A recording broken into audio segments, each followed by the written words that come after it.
Greetings to one and all of you. It is once again a great joy and privilege to meet you all through this Facebook Live session.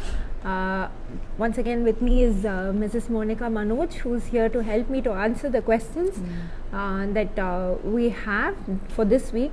This week is a very, very deep topic. We are not very sure if we'll be able to, bring out the best within 1 week's time, but we'll try our best.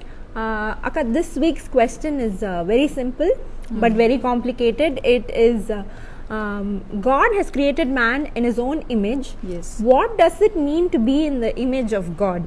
So do we have God's powers, or what is it all about?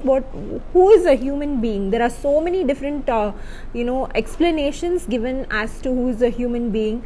Recently I was listening to various talks on this, but I want to know what it is to be in the image of God, in his likeness. Why are we called that we have been created in God's image? Yes, I was just checking on the basic definition of this term called image, and it said it is a representation of the real in the art form.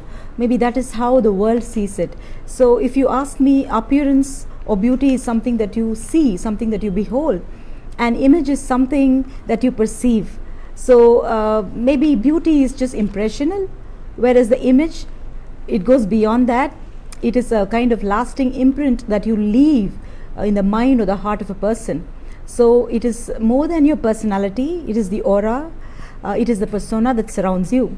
And to simplify it all the more, to break down the question into its rudiments, I was just passing through my street one day, and there was a flower selling lady. She just waved at me and she asked of me a favor. It was so simple. She said, "Can you just lend me a few of your clothes?" And I was just wondering if it was for her, because she was already an aged lady. And she said, "It is for my daughter, and I mean, she looks like you." That's what she said. Maybe she meant the form or the appearance.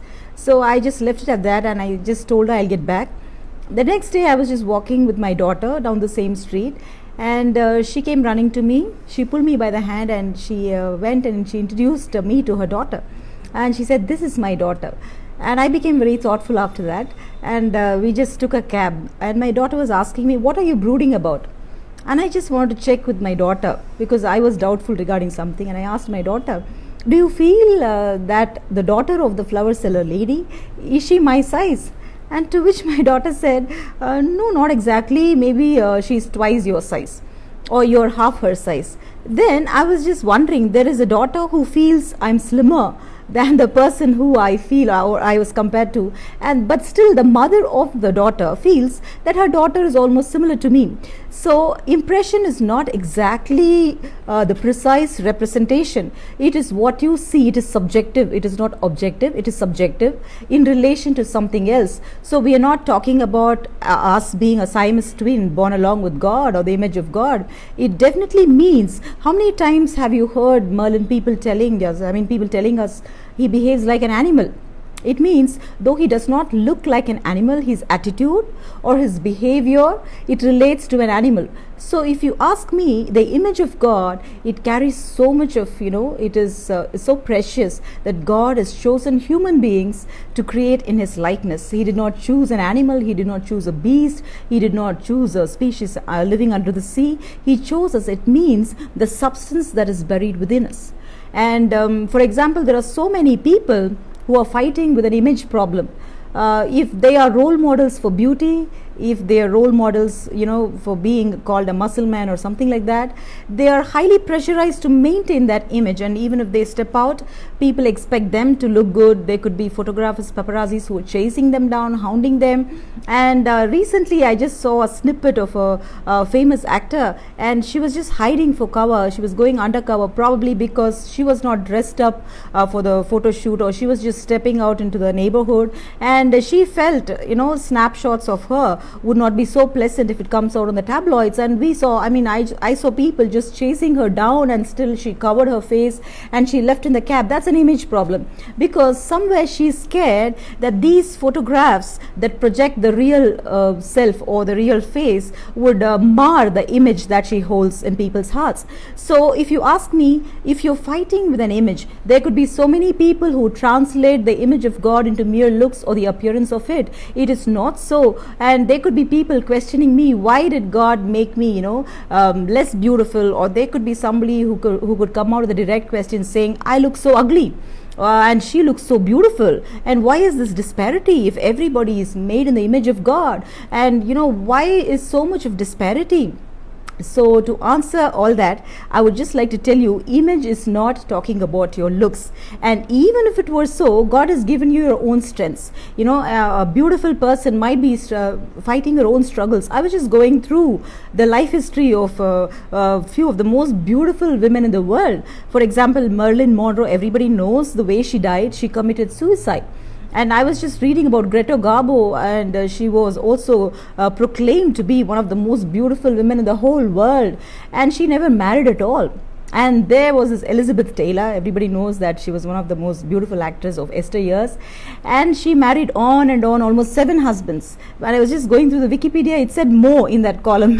I just went into it and I saw there were more husbands, one more. So somewhere, just by being beautiful, you don't command anything. And there could be people who are not so beautiful, but they lead peaceful and secure lives. And if you ask me, you feel secure, you feel so peaceful if you seek your identity, or if you cover yourself under the image of God. It is not pressurizing at all, because even when you feel you are lacking something, when you choose to live under the image of God, God is the one who perfects all the weaknesses within you, because God's word clearly tells us, in all your weaknesses, God's strength is being made perfect, yes, says God's word. And there's just one more verse that I read. I don't know how much I can, put on in the show in this one session. And Leah, everybody knows that she was lacking beauty, and it is said of her sister that she was beautiful in form, in appearance. Maybe she had a lovely figure and a beautiful face and all that, but everybody knows she had a terrible weakness, and her womb was barren for a long time, and she passed out early from the face of this earth. And though her husband loved her dearly, somewhere there was not a fulfillment in her life. And many of us could be led to think Jacob never loved Leah the way he loved Rebecca.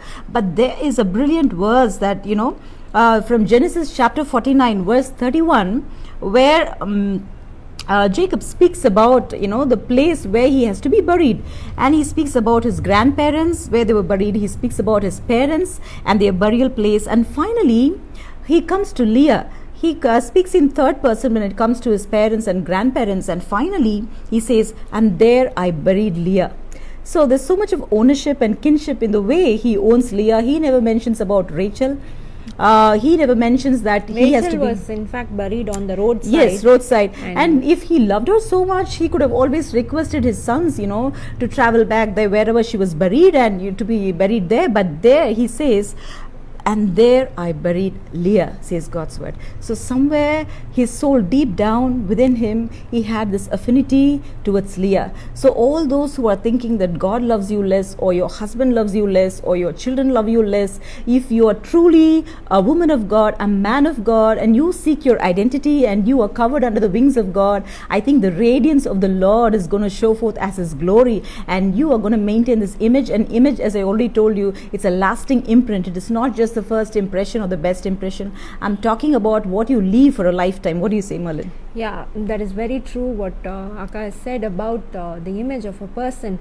When I dwelt deeper upon this question, I don't know how many of you know this, but we are called that human being is somebody who is a spirit, who lives in a body, and who has a soul.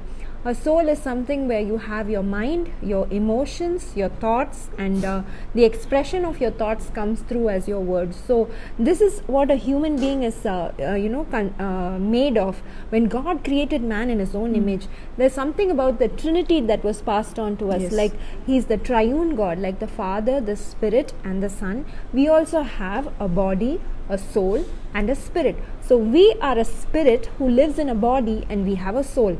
So when we read 1 Thessalonians chapter 5 and verse 23, Paul has a beautiful way of explaining this. He says, may God himself, the God of peace, sanctify you through and through.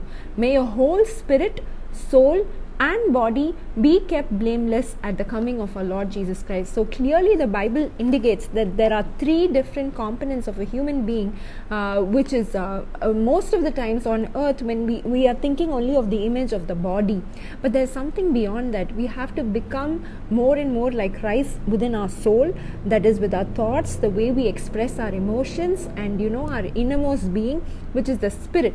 Like when God created man in Genesis chapter 2 and verse 7, we read, let me read that verse for you. It says, the Lord God formed the man from the dust of the ground and breathes into his nostrils the breath of life, and man became a living being. Once he created man, once he created the body, the spirit of man was given from God directly, and then he was taught to think, and and then the soul of man also came into a being, and then he was shown the tree of life, he was shown the tree of knowledge, and he was made to make decisions. He was given the ability to think and take decisions. So what I would like to say is, the world actually encourages us to spend a lot of time with our body, improving our body, and sometimes it also talks about improving your soul, controlling your mind through your body, and your body through your mind, and all those things. But actually what God desires is not just the body and the soul, but the spirit man within you is very, very equally important in your life. The spirit man needs to be fed like the body or the flesh is being fed by we eat, we drink, and we breathe. So that's what grows the flesh. At the same way, even our spirit needs food, water, and breath. Like the food, we can say, is the word of God, the water is prayer, and the breath is obeying the word of God. When we do this, our spirit man is fed, and at the end, when all the things on this earth is over, it is not our body that is taken up back into heaven, it is our soul and our spirit that goes back to God. The body is left behind on earth. That day I was listening to one of the great mystics of India speaking. You know what he said? All this heaven and hell and all that you will enjoy in heaven or you will suffer in hell is all humbug, because what will suffer? Your body is going to be here, so what is going to suffer, or what is going to enjoy? He never understood the concept of the spirit within a man. To that question, I would just like to add this small detail. Just like the soul is covered by the flesh and blood here during our life on earth, I believe the soul, when it goes to heaven, a soul is, something that lives eternally. So there the spirit is the covering over the soul. So there you will be fed to the spirit, and you have ministering angels around, and there could be people who are asking us, then what are angels made of? Are they in the image of God? See, I would like to tell you, we are the sons and daughters of God who are being made in God's image, and all these angels are just to serve us, just to serve God, and they are not the sons of God. We are the sons of God, and they have been created with this primary motive to serve people, to serve we who are made in the likeness of God. So we are the royal priesthood. So at the end of time, we have to realize that when you accept Jesus as Lord and Savior of your life, there's nothing different that happens in your body. Sometimes your mind even is, sometimes it feels that you're caught up in the same kind of mindset, but there's something that happens within your soul.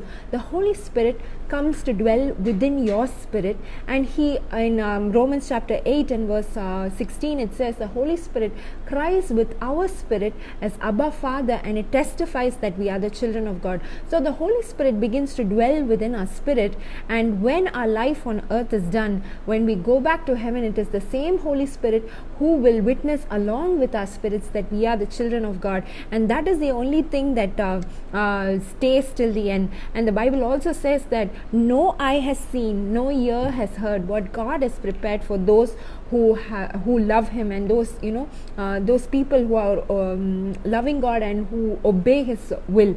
So only when we go to heaven, we will know what are the pleasures at His right hand, because Jesus has said, I'm going to my Father, but I'm coming back. In in my Father's house there are many rooms, and if it was not so, I will not tell you. So we have something beyond what this human body can feel. The spirit is something that we have to worry about, and we have to think about. We should spend our time investing and sowing into things of the spirit. The Bible says if you sow to please the spirit, you will reap life. So when you think about your spirit man today and feed your spirit man with the right kind of food, I believe that one day when you go to heaven and stand before God, you will be very happy and you will be surprised at what God has in store for you. I hope this session was useful for you. Please do write to us if you have any questions or doubt at IamChange2019 at 2018 at gmail.com. I hope I'll come up with many books. I do not want to be stuck in 2018. 2019 will be coming up with something new. And this coming Sunday, we have a special carnival for women. A few weeks ago we were talking about how to fulfill God's purpose for your life, and if you have talents and abilities, it is time to use it for God.